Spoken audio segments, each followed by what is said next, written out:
दिनों के बाद हाजिर हुई हूँ। तो आप सबको मेरी तरफ से रमज़ान मुबारक, मुस्लिम कम्युनिटी को रमज़ान मुबारक। और आई होप सो कि आप लोगों का रमज़ान भी बहुत अच्छा गुजरा होगा। मेरा भी बहुत अच्छा गुजर रहा है अल्हम्दुलिल्लाह। तो आते हैं हम आज अपने मेन टॉपिक की तरफ, जो कि बहुत से लोग हमसे क्वेश्चन करते हैं कि क्या मतलब can we get a job in Canada from our country. क्या हम अपनी कंट्री में बैठे हुए कनाडा की जॉब हासिल कर सकते हैं? अप्लाई तो खैर सब कर सकते हैं, तो क्या आपको मिल सकती है या नहीं? तो आज हम इस टॉपिक के ऊपर बात करेंगे कि क्या हमें मिल सकती है, अगर मिल सकती है तो किस तरीके से मिल सकती है, उसके लिए क्या क्या आप लोगों को करना चाहिए।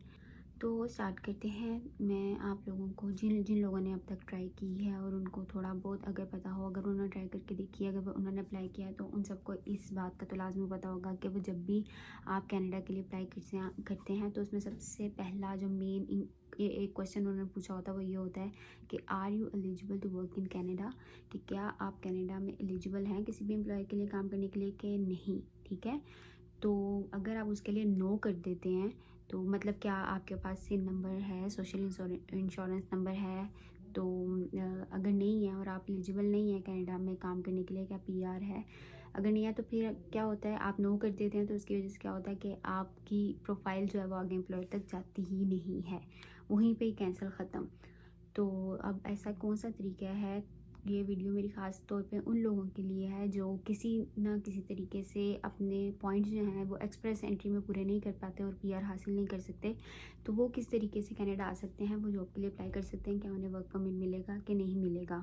तो कनाडा में जो वर्क परमिट है वो दो तरह के होते हैं, एक होता है ओपन वर्क परमिट, एक होता है क्लोज्ड वर्क परमिट। अब हम बात करते हैं सबसे पहले ओपन वर्क परमिट की। ओपन वर्क परमिट क्या होता है? ओपन वर्क परमिट वो होता है जिसमें आप कनाडा में आके किसी भी एम्प्लॉयर के साथ काम कर सकते हैं, मतलब एक नहीं, आप दूसरे के साथ, मतलब किसी भी एम्प्लॉयर के साथ आप काम कर सकते हैं। बट क्लोज्ड वर्क परमिट वो होता है जो आपको आपका एम्प्लॉयर जो है वो स्पॉन्सर करता है, तो उसमें आप बाउंड होते हैं कि आपने एक ही एम्प्लॉयर के साथ काम करना है।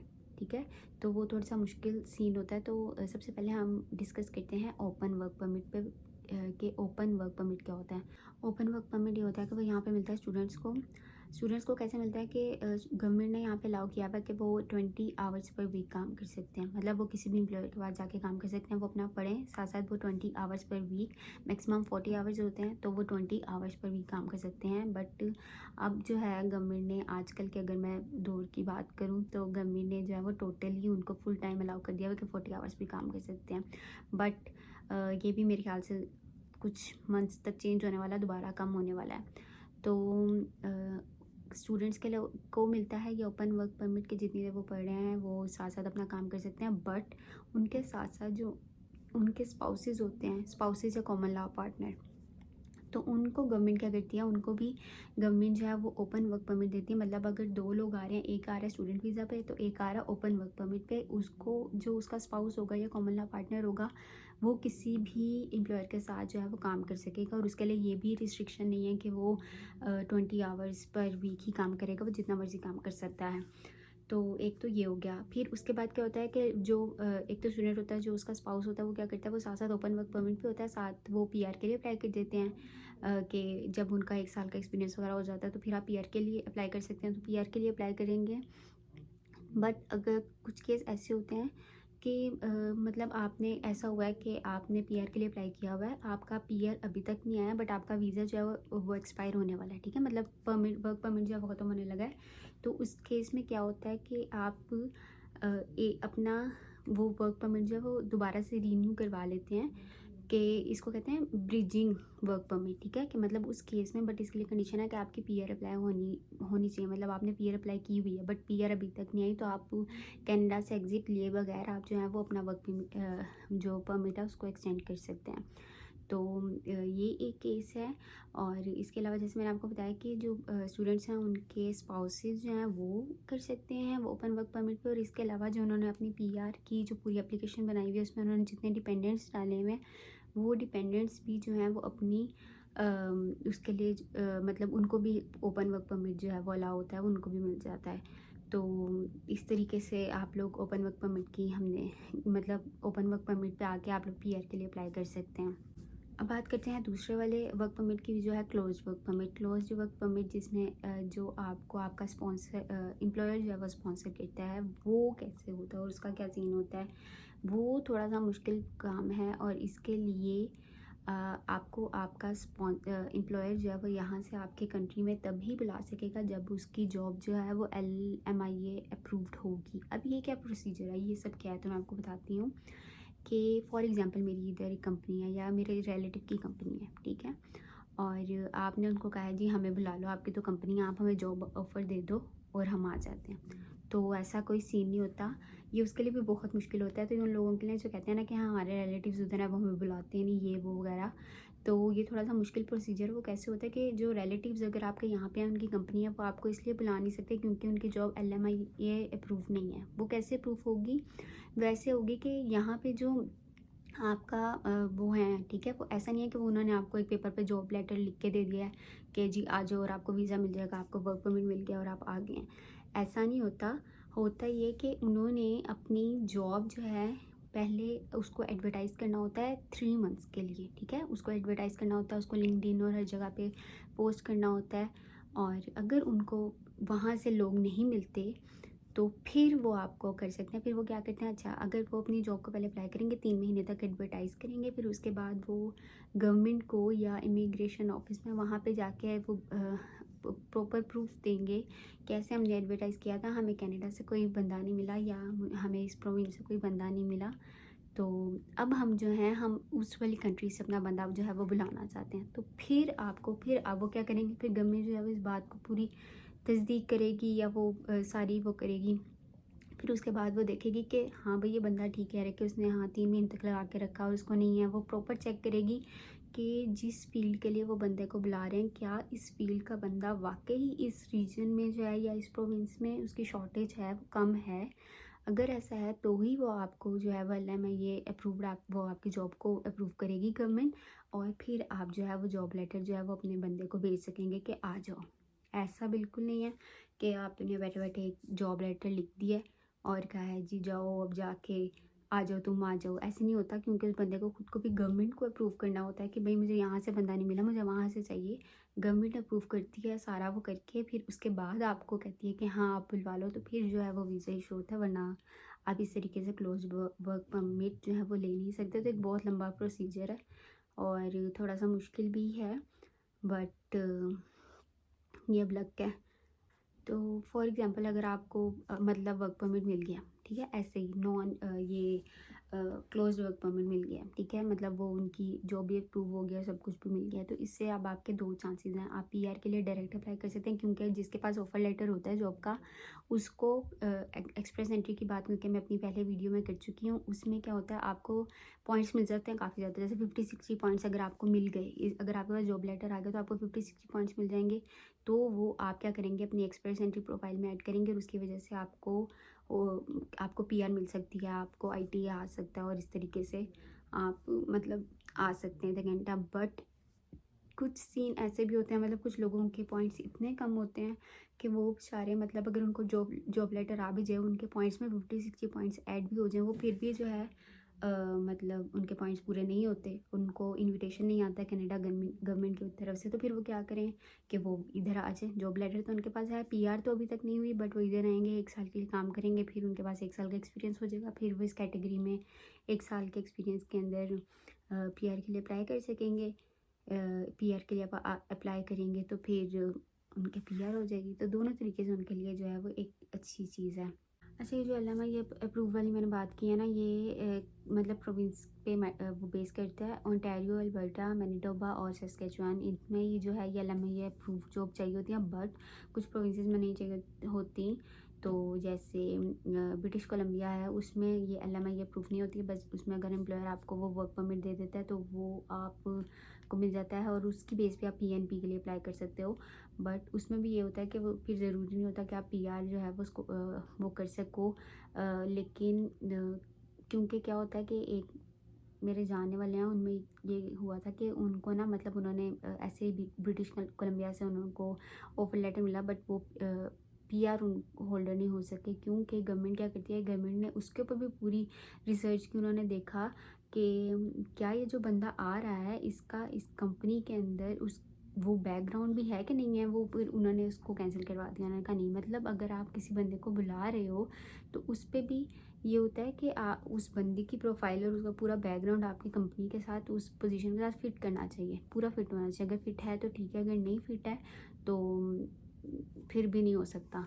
तो ज़्यादातर वैसे तो प्रोमिसेस में यही है कि आपको LMI अप्रूव जॉब चाहिए होती हैं, बट जस्ट मैं BC की बात करी थी तो उसमें ऐसा नहीं है, बट उसके लिए भी जो है वो थोड़ा सा मुश्किल प्रोसीजर है। नेक्स्ट जो है वो अब हम इस टॉपिक पे बात करते हैं कि आप लोग किस तरीके से जॉब को सर्च कर सकते हैं। तो इसके तो बहुत ज़्यादा मतलब हैं। सबसे बड़ा और इजी मतलब जिसके थ्रू आप जॉब अप्लाई करेंगे वो है लिंक्डइन, इंडीड, ठीक है। इनके ऊपर आप क्या कर सकते हैं कि जो आपकी अपनी जॉब है, ठीक है, उसमें आप देखें कि आपकी जोन सी भी फील्ड है वो आप लिंक्डइन पे जाके उन लोगों को ढूंढें, उस कंट्री के आपको वो लोग मिल रहे हैं, आप उनसे कनेक्ट करें। आप जितनी ज़्यादा नेटवर्किंग करेंगे उतनी आपके लिए जॉब सर्च करना जो है वो ईजी होगा। जब आप नेटवर्किंग करते हैं तो आपको मिलता है, और होप सो मतलब आपको कोई जॉब है, आप उसके HR मैनेजर को कॉल करें। और कनाडा में ये बिल्कुल नहीं होता कि मतलब पाकिस्तान में या बाकी कंट्रीज़ में ये होता है कि लोग इग्नोर कर देते हैं, बट इधर ऐसे नहीं होता। अगर आप किसी HR को कांटेक्ट करते हैं, आप उसको कॉल करते हैं, तो वो कॉल बैक ज़रूर करता है, वो आपको ज़रूर चेक करता है कि भाई ये कौन था और ये वो। इस तरीके से ना आप उनकी नज़र में आ जाते हैं, उनको पता चल जाता है कि हाँ बंदा इस फील्ड का है, इसके पास ये है। आप उसको ये बात बिल्कुल ज़ाहिर करते हैं कि आप उसको बताते हैं कि भाई मैं इस पोस्ट के लिए बिल्कुल एलिजिबल हूँ, और ये देखिए मैं बहुत एक अच्छा बेस्ट कैंडिडेट हूँ फॉर दिस पोस्ट। तो जब आप ये उसको शो करवाते हैं तो वो आपके चांसेस बहुत ज़्यादा बढ़ जाते हैं कि आपको वो जॉब मिल जाए, वो आपके इंटरव्यू करना स्टार्ट कर दें। तो जितनी नेटवर्किंग है लिंक्डइन पे या उस पर, तो आपके लिए बहुत अच्छा होता है। और HR के लिए मतलब, या सिर्फ HR नहीं, आप अपनी फील्ड के किसी भी बंदे के साथ उसके साथ कांटेक्ट करें, आप उससे इन्फॉर्मेशन लें कि उसने किस तरीके से अप्लाई किया इस कंपनी में, सब कैसे हुआ, और इस तरीके से आपको भी पता चल जाएगा कि मुझे कहाँ पे किस चीज़ की ज़रूरत है, ठीक है। कम से कम आप अपने आप को बेहतर कर सकेंगे, और आप अप्लाई दोबारा से कर सकेंगे। और जितना आप अपने आप को इम्प्रूव करेंगे उस फील्ड में, तो उतना आपके लिए बेहतर होगा। आपकी प्रोफाइल जैसे जैसे अच्छी होती जाएगी उतना आपको जॉब मिलने के चांसेस जो हैं वो बेहतर होते जाएंगे।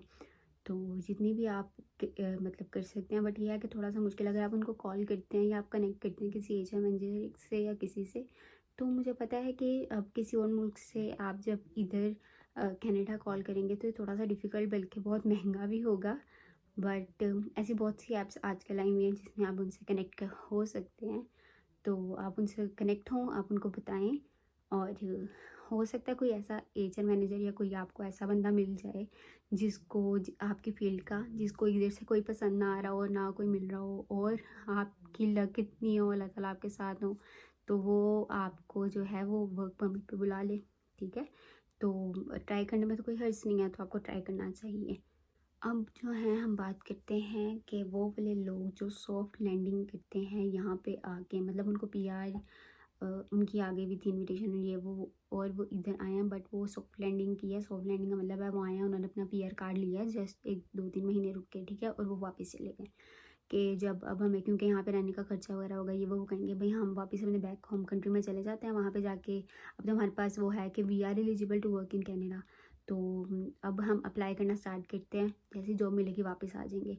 तो ये थोड़ी सी मतलब गलती है वापस जाना, क्योंकि ये बहुत एक लक की बात होती है। और अगर आप इधर रहेंगे, जितनी देर आप वापस जा रहे हैं, आपको जब तक जॉब नहीं मिलती, आप यहाँ पे बैठ के अपनी फील्ड से नेटवर्किंग कर सकते हैं। और मतलब अगर मैं भी हूँ, ठीक है, अगर समझे मैं एम्प्लॉयर हूँ, और बहुत ज़्यादा प्रोफाइल्स मेरे पास आई हुई हैं, और मुझे एक प्रोफाइल अच्छी भी लगी है, 2 प्रोफाइल्स अच्छी लगी हैं। एक बंदा जो है वो दोनों के पास परमिट है, मतलब कि वो काम कर सकते हैं यहाँ पे, एलिजिबल हैं काम करने के, ठीक है, PR होल्डर भी हैं। बट एक बंदा इस वक्त इधर ही है कनाडा में, और दूसरा बंदा जो है वो उधर पाकिस्तान में बैठा हुआ है, ठीक है, पाकिस्तान, इंडिया या कहीं पर भी बैठा हुआ है। तो मैं प्रेफर किसको करूँगी? ज़्यादा ज़ाहिर सी बात है मैं उस बंदे को प्रेफर करूँगी कि जो यहाँ पे होगा। अब दूसरे वाले बंदे से मुझे थोड़ा सा डाउट हो जाएगा, वो पता नहीं आएगा भी कि नहीं आएगा, टाइम पे आएगा नहीं आएगा, क्या मुझे अपना टाइम उस पर वेस्ट करना चाहिए या लगाना चाहिए उस पर, ठीक है। तो क्योंकि जो एम्प्लॉयर्स होते हैं वो काफ़ी बिजी होते हैं, उनको अपना टाइम मैनेज करना होता है।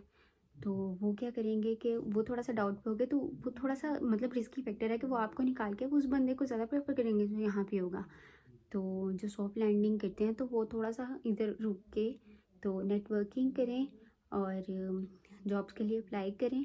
तो ज़्यादा बेहतर होगा, क्योंकि एम्प्लॉयर जो है वो यहाँ वाले को ज़्यादा प्रेफर करेगा एज़ कम्पेयर टू उसके कि उसके पास वर्क परमिट तो है, यानी कि वो एलिजिबल भी है, PR भी है, सब कुछ भी है, बट वो यहाँ पे नहीं है। तो ये उनके लिए थोड़ा सा होता है, और ये पॉइंट थोड़ा सा नोट करने वाला है।